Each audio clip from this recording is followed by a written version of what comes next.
Hello world, and our dust stuff. Welcome you to the show. Hello, world. Welcome back to R and R Does Stuff. And we all know that's Ryan and Rich because we have to rate this by who does the most every episode. And Ryan, you are just a clear winner in the retro world. But before I even think about the things I did, how are you? And what did you get up to since the last recording? I'm doing great. But first of all, happy birthday. So you get a pass for this episode because it is your birthday as we're recording this. Oh, Ryan. And so You're that seems pretty good. You're so sweet. Everybody, thumbs up for the birthday, like, subscribe, turn on the bell, do the ring-a-ling-a-ding-a-ling. But yes, I am now in my 50s. I've worked my way into my 50s, Ryan, which all of us carry as a badge of honor because these 80s computers, that's what we were doing. Oh, yeah, definitely. So, yeah, loving it, loving it. So, where we started, my buddies, Ethan and Ben, said, hey, you'd mentioned you want to go to the Info Age swap meet here. It's, where VCF East is. Yeah. They do a couple swap meets. And they're like, we're going to go. Do you want to go along? Cool. I'm in. I don't have to drive. They got the hotel room. I just give them some money and, paid for gas in the hotel room, and off we went. And it's a really neat swap meet. It's way bigger than what I expected it. It's a pretty good sized area in their parking lot. I was really, really, really cool with that. This had to have been, I don't know, 5 or 6, maybe like 5 rows by the time, we're done. Was it kind of like the same size as Ami West, or was it a little bigger than Ami West? Oh, I would think that the swap meet was actually bigger than Ami West. Yeah. Wow. Yeah, it was a lot of random stuff, a lot of, I don't know, just a little bit of everything. There was memory, there's hard drives. I even saw a really clean Amiga 4000 in a box. Wow. The video toaster. I saw someone carrying an Amiga 500. I thought that was pretty cool. I didn't really, and from the Amiga perspective, I got a box of Amiga floppy disks, which is pretty cool. Well, 2 boxes actually, of a whole bunch of old Amiga games. I've categorized them. About 60% are actually complete. Some of them I have like disc 2, 3, and 5. Well, cool. But, so I got about 60% of them. So the deal was fine. They're pretty cool. I like the carrying box. They're in these little metal boxes. It's got to be 100 discs. So that's pretty good. There's a lot of neat stuff in there. So I picked up that from the Amiga side, but there was a little bit of everything. It's all like Tandy Cocos. Ben picked up an IBM PS2 Model 80, the big, tall tower that weighs like 1,000,000 pounds. I worked on the Model 80. I know the Model 80. That was my first job with IBM 55 SXs, Model 70s, Model 80s. That is so cool. Yeah, someone posted one on there. They have a spreadsheet of like, if people are going to show up, they're going to go put some stuff on the spreadsheet. Like, hey, I'm bringing this. And he saw it on there. He's like, oh, I want that. And then we tracked it down, and he ended up going home with it. So he talked about it the night before. I talked about getting that Tandy 100. I know I was looking at it at VCF Midwest and didn't bid on it at the charity auction, but found a Tandy 102. Great shape. It's used, right? It's not mint. It's a usable device. Picked it up, had batteries in it. It worked. Wow. I was like, sure, I'm in. So the 2 things, like I talked about that, Ben talked about that. Ethan was just like, hey, what's going to be there? And we found the thing we were looking for. So that's really, really cool. Have you done anything with it yet? Or has it just hit your bench? No, the 102 I've got completed. There was a guy there selling, surprisingly, Tandy capacitors, a recap kit. No. So I bought it. I was like, oh, well, that's convenient. It was like $6, no shipping, good to go. Had everything I needed in it. And following weekend, I think I totally recapped it. Took Okay. out the battery. Okay. Yeah. Was it the same guy selling the recap kit, or was that at a different table? Oh, it's a different guy. It's How a funny is that? What are the odds? this guy's out of New York, and yeah, he just happened to be there. He was like 2 or 3 tables down from where we had set up. So and the Tandy 102 was a row or two over. Yeah, that was kind of crazy, right? So we got that. Took the battery out. It was just starting to leak. Didn't hit the motherboard at all. Super happy about that. I know, right? I put a little capacitor in its place where the battery was, so just enough that it would hold a charge when it turns off while I'm changing double A's out of the back. Like, this is fantastic. What a great mod. Yeah, people are talking about it online for doing like super capacitors, which I didn't even know what those were until I looked it up. And then I just used a normal little capacitor that I had. And it was like, this is perfect. Works great. But it was really neat just going through and seeing all of this stuff. I know I saw like a Lego robotics set there. I've seen laser discs, some other. There's just all kinds of stuff. Some kind of disc. Eclectic is the word we would use. Yeah. It was very eclectic. There's a guy. Oh yeah, it was super great. It was a guy that Ethan knew. Was really big into Sony mini discs, and he actually has a mini disc player in his car. It had like this little suitcase of mini discs that he would use for. And he That's like me in the Volkswagen with the CD player, and I have a book of CDs in the Volkswagen. So when I'm driving around in the bus, I can jam those older tunes. Yeah, same. It was pretty cool. So it was just being able to see different people. We saw the guy from VCF Midwest in the caddy. You know what I mean? It was bidding all the stuff in the auction. Oh yes, and I recognized him from East working on a typewriter. You're talking about the very dapper young man who 100%. Even mustache wax, right? The mustache wax guy. Yeah. He was dressed up in. I'm gonna call it cosplay, but as a driver for his Cadillac, and ended up getting a picture with him and talked to him for a couple of minutes. It was really good. Super awesome guy, really nice guy. So he had some stuff there he was selling. Well, that's neat. That 100%. We've seen him at East. We now saw him at Midwest. I have not seen him down in my neck of the woods at any of my VCFs, but he must obviously be around that East Coast somewhere. Yeah, he said he was happy that his Cadillac made it to Midwest and back, and it was like a 1,000-mile drive for him. Wow. So wow. He's around somewhere 1,000 miles from Chicago, apparently. But yeah, it was an awesome time. I'm glad I went. It was super early, and Ethan and Ben are no joke early. When they want to be there when it opens, they want to be there when it opens. Oh, and dear listener, let me tell you about Ryan and his morning time. He likes a little morning time in the mornings when we go to places. And I do too. I am not an early owl myself. So I can just imagine this hotel room. All the lights are coming on and you're just, do we really have to get there first thing? Right. That's what I'm thinking. So we're getting up, we're going to McDonald's, and we're there I think we're there 15 minutes after the setup for vendors because they had a table and we're selling some stuff. So that was from 7 to 8. I think we were there 7:15 or so. So yeah, it was this early morning after we didn't get there till it was probably close to midnight by the time we got into the 11 midnight. We got in the hotel room. That means getting ready and settled. So there was not a lot of sleep happened that day. Well, you weren't driving, were you? No, I was not driving. Yeah, they were. So that's good. You were able to take it easy on the way home. Yeah, it was good. It was a good trip. I'm glad I did it. I'm glad I've experienced it. We'll see if I do it again or not.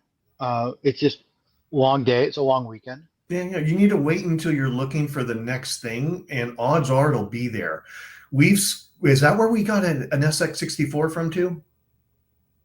Or was that from System Source? That was from System Source. Okay, okay, that was one. But it seems like every time you go to one of these swap meets and one of us is thinking about something, it seems to be there. It's like you'll go to the next one, there'll be no Tandys, 1000s. None of them will be there. And it's just a one time you're there, you find it. Exactly. So it was a good trip. So I know we talked about Amy West. Yep. You picked up some stuff from Amy West. Did you get that to the bench yet? Okay, yeah. Great question. When we talked, I hadn't had time yet to do any testing. Then I ran into changing jobs. And so I left one job and started a new job. And I had to deal with all the new job things and wrapping up an old job things. Finally settled with Thanksgiving. And I got things on the bench this weekend. And bro, there's some good and there's some bad. There's a little bit of this and a little bit of that. I'm going to keep the SX for last. And just hardware-wise, joysticks worked great. They worked phenomenal, man. They have no issues. They feel sharp. They are the Commodore 1331. If I'm not mistaken, folks, that is the first joystick ever produced by Commodore. They maybe even have a little bit of a VIC vibe to them more than they have a C64 vibe to them. Don't know when these were released in production. These could have been the last ones they made. These could have been the first ones they made. I don't know, but they work. They're my Atari. I just know my Atari joystick feels so well that it is a little foreign to use them, but they were working great. Tested them, played some games. They are definitely staying in the shop as a testing device. We're going to get off my Ataris and start bringing out my Commodores when it's time to test. Do they work well? Are they nice? Perfectly fine. Maybe you might say they're a little stiff. That also could be because someone hasn't used them in 20 years. I don't know. Fair enough. I'm just curious. Yep. And then we moved on and, I will do a spoiler. Did not use the Amiga memory yet. I got to get back out because every time I started to do this stuff, I ended up having to get equipment out and put up equipment and test. The multi-cartridge tape adapter for the Commodore 64. Do you remember that odd thing I picked up that was like, yeah, it had those slots for many things. It had dip switches everywhere, right? Yeah. So I read the manual that it came with. It said that's what it does. Told you how to do it. So I flipped all the switches off. I pulled out TSA 64, got it in place, carefully put it in the back. And it was definitely made for a bread bin. The bottom of the multi-tape adapter has like I'm going to say like a very stiff shipping foam underneath it. And at first I'm like, wow, why is this all foamed? And I was like, probably to protect electronics. But once I plugged it into the C64, that foam kept it at the perfect height to where when you push a cartridge down into it, it doesn't bend anything. It keeps it nice and level. Dude, the level of engineering these people were doing back then is so beautiful to think that far ahead. Got it plugged in, turned it on, everything looked good. Put in a cartridge, flipped the cartridge on, played Kickman, turned everything off. Put another cartridge in, played Kickman, turned it off, played Centipede, turned it off. The the multi-cartridge adapter for the Commodore 64 works like a champ. I tested all the slots work. So I don't know what I need to do with a 5-port cartridge adapter, but one day I will, and I will have it. That's awesome. I'm glad that worked. I was kind of curious how all that thing worked out or what to do with it. I think if you were doing like MIDI stuff, maybe if you were doing other things like that and you had on cartridge the things you were using, I could see that being really handy. That, here's the game I want to play right now. I'm going to do this MIDI stuff right now. I'm going to open up the print shop thing. I don't know. I'm just making stuff up that's in cartridge form. But you get the idea. It works. Now, on to the big bad boy, the SX64. Beyond the Boing. If anyone's liking this story of the SX64, Gino from Beyond the Boing sold it to me and shipped it to me. And let me tell you, I had to open it when it got here because it looked so well shipped. So I didn't do that on camera. I just got everything out, made sure it was all there. It has everything, man. It's the C6, it's the SX64, it's the keyboard cable. It's the whole enchilada. Never seen a keyboard cable before, and let me tell you, using the keyboard cable with an SX64 is super easy. It goes in that little bottom slot and just chunks right down. Okay. And of course, you plug it on the back of the keyboard, powered it up. TV took a little bit of time, had to warm up. Perfect image, looked great. So then I'm like, all right, let's test the keyboard. Keyboard working perfect. I might say the one and maybe one of the other keys could use some type of cleaning. It's because the one, it wasn't perfect every time, but all the rest were. But the one I would say is 90% solid. And I think there's one other key that's 90% solid. So phenomenal on the keyboard. Now it's time to test the cartridge port. And you remember, Gino sent down a bunch of other stuff. So he included 2 cartridges. He included a stack of discs. And so I said, well, let me grab one of these cartridges. Kind of gave it a wipe and threw it in, turned it on, didn't work. Uh-oh. I went, uh-oh, maybe the cartridge port doesn't work on this thing. Turned it off, got the other cartridge. Said, hey, this one's going to be, put it in. Still didn't work. So now I went, okay, Rich, let's go to your confirmed knowing working Kickman cartridge. Work like a champ. Joystick ports work like a champ. Put Centipede in. Everything was working just fine. It was the freebies he threw in. Don't know what's wrong with them. Probably will open them up, see if I can tell something about them. I don't know. I don't know anything about trying to repair a Commodore 64 cartridge. But now I got 2 pieces of content. Now we're down to the disk drive. By the way, video out works on this too. By the way, video out works. And I did not hook up an auxiliary disk drive. I still need to do that. So now I'm getting to the point, let's test the disk drive. So I open up the package of disks, Zork 3 right on top after a nice little note from Gino saying that, hey man, thanks. Hope you enjoy this. Glad you got it. Really happy it's here in my home. And pop in Zork 3. About 5 minutes later, it worked. Things just take a while to load on disk. Came with Infiltrator and loaded up. Chopper game, loaded up fine. No idea how to play it. Got to the screen, didn't know what buttons to hit. Disk drive is looking great. The rest of the discs, and Ryan saw a picture, I think, that there's probably 20-something other discs. Mm-hmm. They're just old media that are in great shape that are blank. They are beautiful 5 1/4 discs. I mean, they are phenomenal. They look, you kind of check for mold and stuff like that before you put anything in your machine. They look great. I grabbed one, did a load, $, nothing. And, I'm like, okay, they're just discs that need to be used. So I added those into the list of things. He sent the next game for me. It was a big box game called Felony. I loaded it up. Sure enough, worked just fine. It came with a book, a case manual. It's about solving detective cases. So that'll probably be something I play the next time I'm on my Commodore 64 because it looked like a fun little figure out the clues game. And it had a manual and you could get the answers. Remember how you would use a red piece of film to put over the solution book? It came with the red piece of film for the solution book. So I think I'm going to give it a shot and play around with it. Other than that, I think that's all I tested. All the rest of the things are just stuff we have. Oh, I didn't test the joystick adapters. I got those. I won those in the raffle. Okay. So as you can tell, I had to set things up, break things down, set things up, break things down. When it was time for the Amiga memory module, I said, that is going to be for another night. And so I have it. And obviously these USB connector to 9-pin connectors to test on my PC here, running Commodore 64 forever or Amiga forever, because we got those for free for signing up for Ami West. So I can test it with that software. Yeah, it was a nice giveaway from Klonto to give everybody their license key for those. That was a great find. Great. I'm glad you got them. And there's some games and stuff for both of them on there as well. And that's pretty sweet.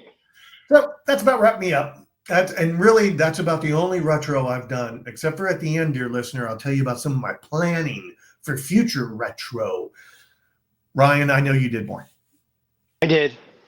I went to yet another swap meet. So I got a lot of swap meets in. System Source, my local museum over here, if you're ever in the DC metro area and you get a chance to go to System Source, I highly recommend it. I know every time we talk about it, I always say the same thing, but go do that. That's pretty sweet. and I know it'll make you a little bit jealous. I don't know if I'm going yet or not, but Usagi is coming up in early December for, I guess they're doing like a Christmas party, and he's going to go do stuff on, I believe, the Bendix. Okay, you have to go. We'll see. Are the boys going? I don't know. Okay. Well, the boys are going. You got to go. So yeah, that's happening. That's coming up. Oh wow, that's next weekend. So that'll be before this recording drops. So sorry. Hopefully, if you were thinking about it and you went, I don't know if I'm going yet or not, but that's going on. That's happening pretty soon. If you went, drop a comment down below on what happened, what was cool, and what you liked. Exactly. So they did a swap meet. They opened their warehouse. System Source has this huge warehouse full of stuff. And they went through a lot of it and decided to get rid of some of it. So they did a sale. And they had some stuff in a free pile, some stuff in a, just inexpensive. I bought a Tandy 100 this time. Go figure. There were two of them. I only bought one of them. I guess I should have bought them both, but that's a different problem. They were both missing a space bar. The other one was missing a space bar and a return key, weirdly. But I have since tracked down a space bar from somebody else that had a battery bobbed one that was just parts, and I bought that. Where'd you track this down at? There's a Tandy email list, and I said, hey, I just got one of these. Does anybody have an extra space bar? And someone said, yeah, I think I do. Dude, that is so old school too, to be like on an email list or in a alt dot list. You know what I mean? You're on an email list talking with everyone. That is so cool. Yeah, it was pretty sweet. And I ended up buying a cap kit for it from the same guys that were at the Info Age swap meet, but I had to have them mail it to me. You're kidding me. So the same cap guys were down at System Source and had the cap kit for the Tandy 100, not on them, but back at their warehouse. Actually, no, they weren't there. I just went to their webpage and ordered one and had it mailed to me. I made that a much uniquer situation than it really was. But it's good to have that website now, so you know where to get your parts. Right. It was just easy, and they're in New York, so I figured it would get here pretty quick. It came yesterday from this recording, and I have recapped, removed the battery, and got the spacebar installed. All of the parts came, so that is actually done. It took a lot longer than I expected to do the recap and everything. But it's so small, isn't it? Everything's so tight in that little box. They are. There's like 17 caps, which I didn't think it was going to. It took me like 3.5, 4 hours to clean everything and do the recap and get everything back together. And I also put a little capacitor in here for the battery as well to keep it as I'm changing AA's. It worked out. It works. I mean, it's got a little scratch and stuff on the plastic outside of the screen, but everything works fine. It's missing a memory module, so it's not fully expanded memory-wise. It's down 8K of RAM. It's got 22 usable or just under that.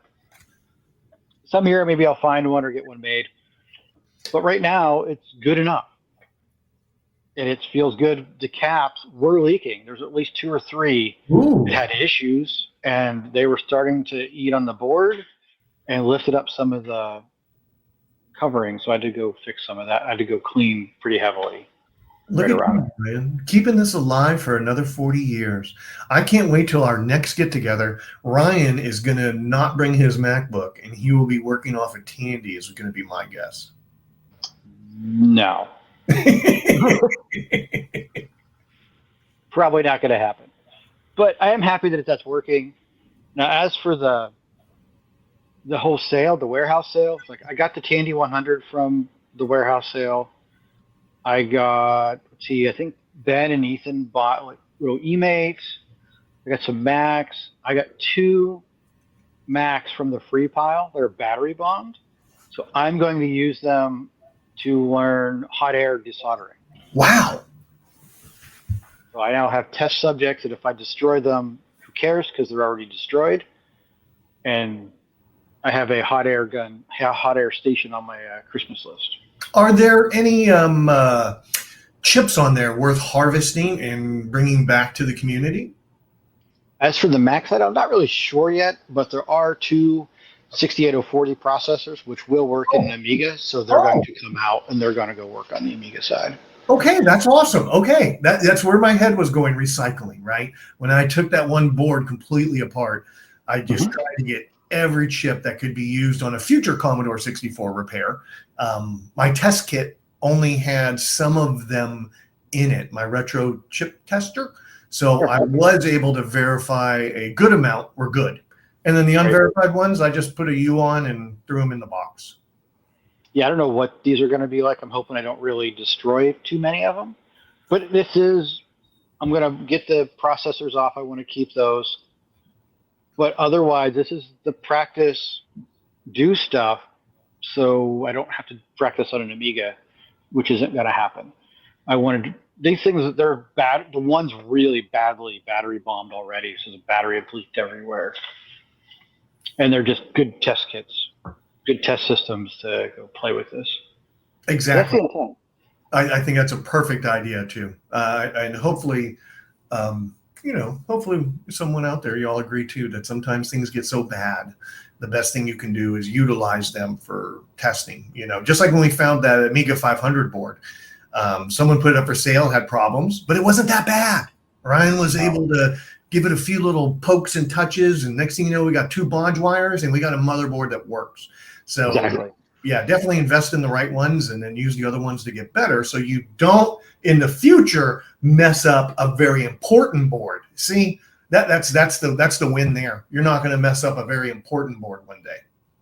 No, I need the training and need to practice it. That's how I'm going to get better. Someone was selling an Amiga 2000 there, and I saw an Amiga 500 there as well. I think they were still there as the swap meet was over.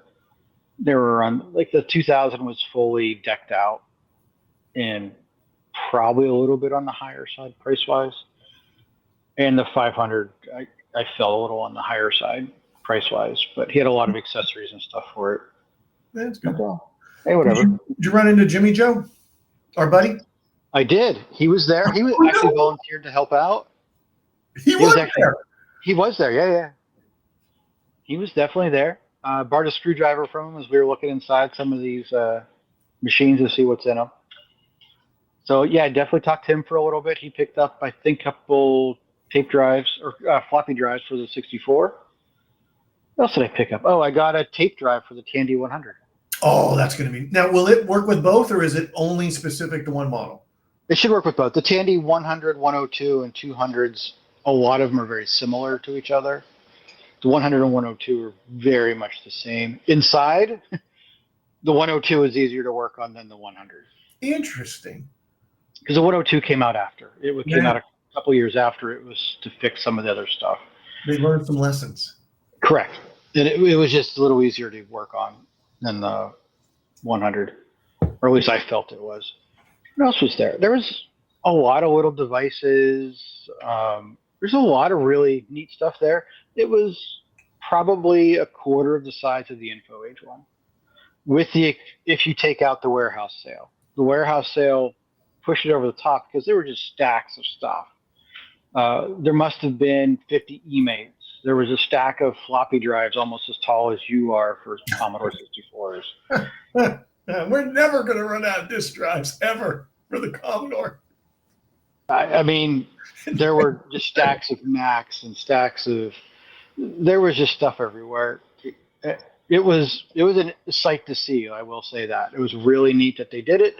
They definitely got rid of a lot of stuff, and it's gone on to better homes now. And the people that are interested in it, someone was buying... What were they buying? Was it Tandy 1000s? They probably bought 12 of them. Wow. I saw a lot of people buying GSs. Like, they bought 20 or 30 of them. Wow. That's a lot. And you know what? I wish we had a YouTube friend that does a lot of the walk-around recordings because I would love to refer everybody to that. But I bet if you put System Source Swap Meet November 2025, you can probably get someone doing a walkthrough of this thing. I know that's what I'm going to do after this recording is I'm going to go pull that up while I do some work. Yeah, I bet there's someone had to have been there doing some stuff. I got a couple pictures of just the warehouse. I think I sent to you, but I didn't post them anywhere. It was just a sight to see. They had so much stuff in that warehouse, and there's still so much stuff in that warehouse. So I'm hoping they continue to, as they've gotten through this stuff, do the similar things. There were a stack of Mac Minis, probably knee waist high, and probably like 6 feet across. Oh my God! A whole pallet of them. They looked like old G4s, but they didn't have any power supplies. You just get that little cable. Is it the Mac Mini where you just plug in direct? With the the little round one. Oh, maybe. Oh yeah, maybe not. I don't know. I just know that this is probably a great fundraiser for them too. That now there's two things, right? There's the cost of storage and the cost of having. Now they got it gone, and they've made money to go back into System Source and look for maybe more of those crazy buys like the IBM they purchased from England. Sure. Oh, and it gives them more room so they can maybe go through some of the rest of the stuff that they don't necessarily need to maybe do another one of these of like, here's more stuff. Yeah. We kept what we want to keep. We've kept what we need. Now we don't need the rest of this. And gets it into the people's hands that do want it and do need it. And we need many more than one. I need 3 SX64s, Ryan. I don't know why I have 3 now, but I do have 3. Because that's how your stars aligned. And as for stars in the future, where are you going, man? Well, that was another thing about getting ready and and you know how I am, Ryan. I've already packed. My packing is all done for next week. I'm off to Deutschland again on Urlaub. And when I am in Germany this time, Berlin has some type of video game museum that I'm going to go to. Video Spielen something or other. So I try not to research things more than the name because I like the surprise of going. So I don't know if it's going to be retro enough that it includes our world of Commodore and Amiga and PC stuff, or whether it's just going to be Nintendo and Eastern European things. I don't know what I'm getting into, but I found one in Berlin. And so that is on my list for stopping in. And Sarah is so gracious to go to all my stupid museums I find. So I always appreciate her doing that. We had a great time at the Heinz Nixdorf Museum. That was, I don't know if anybody can top that one. It was pretty amazing, dude. It was a pretty amazing place, but I do like everything for its own unique value. Just like we're going to stop by the David Hasselhoff tribute that's in Berlin. That's kind of retro because of Kit in the 80s. You know, that's kind of retro. And I also, when I'm in Wolfsburg, I believe a little to the west is the Commodore factory in Germany. And the last time I looked on Google Maps, it still had the Commodore logo all across it. Not the chicken lips, but Commodore, written left to right. And in the blue and the white, it's blue and white, right? It was written in blue and white. So I'm going to hit the C64 thread on Facebook and ask people. The C64 on Facebook has a lot of American and European members. So I'm going to just check in with them and say, hey, is this still there? Because if it is, and it's not too big of a detour, I may just go take a picture with it, Ryan. I just may go sit on the sidewalk and make Sarah go on the road, stand on the sidewalk, not sit. Make Sarah go on the road and take a picture of me. We'll see. We'll see if that turns out the way it is. I hope the pilgrimage to the Commodore factory can happen. And that's kind of on the list too. Otherwise, we kind of fall into things as we're traveling. We usually pick a few big things. And then every night at dinner, we plan the next day, and we always find little things. So maybe I don't know. I still haven't found a boot sale because, again, I'm going during winter Weihnachtsmarkt. I'm going during the Christmas markets, and Right. it's probably not a time people are doing boot sales. But next year, I got a plan to be there more during the springtime frame, so that may be different. But if I could find a swap meet to go to in Europe, oh my gosh, dude, that would just be fun to see what they put out on their tables for people to buy, and what the different, because they also have access to a lot of those different Eastern European computers. Even stuff out of Russia shows up. I'd be very curious to see what's there. And I think one of your buddies brought back a Russian computer one time when he was in Germany, when we were at BCF East, just kind of BSing during lunch. He was talking about that. So who knows what I'll see, Ryan, but that's all I got on my board. After awesome. that, I'm back. And when I get back, I hope to, I'll have a full 2 weeks at home, no going away for Christmas. So with it being probably dead at work, hopefully I'll have all sorts of energy, and I'll get on some of these other projects. I've watched videos on taking a keyboard apart for the SX64, but I held off. But now that I have a really good one, and I have one that's not so good, I think I may try and take it apart. We'll see. You have to be very careful. I have to remember Ryan's words, everyone. If you have to press that hard, it's probably not a good idea. And that has served me well so much during this vintage adventure that I go, am I pushing too hard? And I go, okay, I'm pushing too hard. Ryan says, don't push that hard. Figure out what you're doing. Don't just go in there like guns a-blazing like I normally do. So that kind of wraps me up, brother. Anything else on your list? How's Email been doing? Email's going well. We did get results. I did get second place in the contest, so that's pretty cool. We'll talk some more about that in a future episode. I'm actively working on another version of it, so development is still ongoing. And yeah, thank you all for following us for our 50th episode. That was this one. Wow. I know, crazy. I don't know how that happened, but it did. And we're up to 5 listeners. We're doing really good, bro. I know, right? It's 5 more than I thought we would have. So that's pretty cool. Thank you all for following us, and we'll catch you for more adventures on the next one. Bye.